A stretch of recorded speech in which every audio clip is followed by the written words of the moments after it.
Здравейте, казвам се Иван Парк. А, Много радвам се. Аз сега в моят университет и днес просто аз искам да предоставя с вас моят Софийски университет, какво има вътре и искам да разгледам заедно с вас. Добре ли? Хубаво е. А вие може да видите тук е като основен хор, където има много големи събитията или конференцията също има.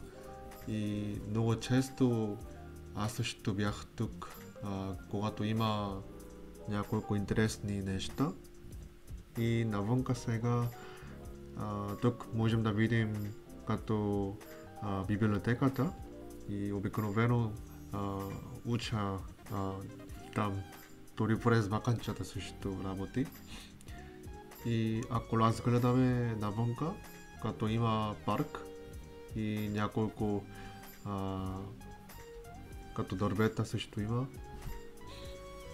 И напред на университет там има паметник и голям колум също има, който е много хубава.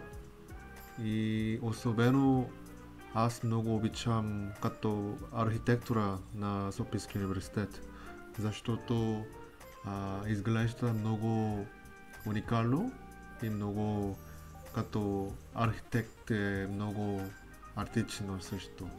Това е защо аз мога да като концентрирам да уча повече по-усърдно и почти студентите също много прекарват време много добре и аз сега пеша от метро станция до Александър Невски също много близо до университета има и тук е като коридор, който е много удобно от навънка до вътре и след това ако има време няколко пъти като почива тук, почивам много добре и да, времето също много хубаво е с университет и пак ще уча усърдно.